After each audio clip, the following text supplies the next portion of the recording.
The US has finally stepped in, or I guess I should say didn't step in, because I don't want to give too much credit where it definitely isn't due, but we allowed a UN resolution to pass calling for an immediate lasting ceasefire for the remaining weeks of Ramadan.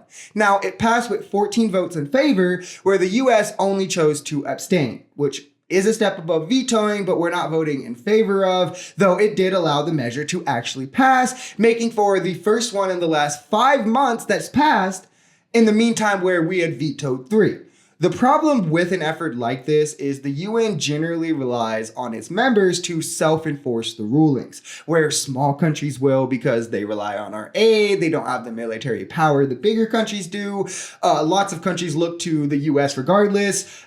Bigger, more global superpowers, however, will ignore these resolutions whenever they feel like it. In the case of Israel, there's a good chance they do nothing because of this, because nothing will be done if they don't. And both sides know this, though it does more speak to the clear fracture in US and Israel relations now that we are no longer optically standing with them regardless. US officials said that they abstained instead of voting in favor because the resolution failed to condemn Hamas, while the resolution did also call for the release of all hostages and all barriers to humanitarian aid to be lifted. Netanyahu, of course, is pretty angry that the US is no longer justifying and defending his genocide, lashing out, canceling a meeting between Israeli and US officials about the potential ground invasion in Rafah that he's been planning, one that Biden has also correctly defined as a red line. And it is notable to note that this vote is a bit unique in that we almost never vote against Israel in the Security Council,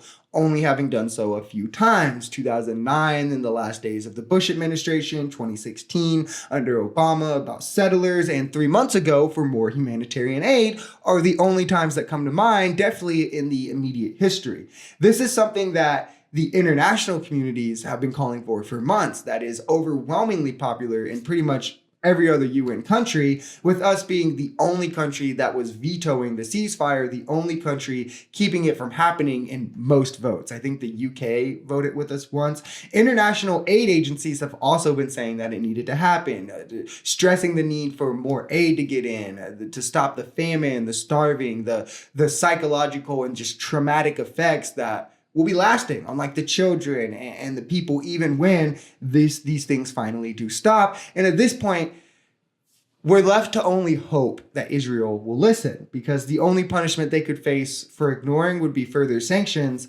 unless the US decided to finally withdraw aid, which is what I'm hoping we're getting closer to. If you enjoyed this video, we're Social Society. We're a commentary channel influenced by politics, society, and the economy. We are pretty left-leaning on this channel, but we're open to our right-wingers as well. The biggest thing here is having conversations that get everyone to the bottom of the truth. If that sounds like something that could interest you, consider smashing that subscribe button, leaving us a like, or even commenting on this video. We even have memberships available as low as $3 if you'd like to support, because the only way we become a society is together.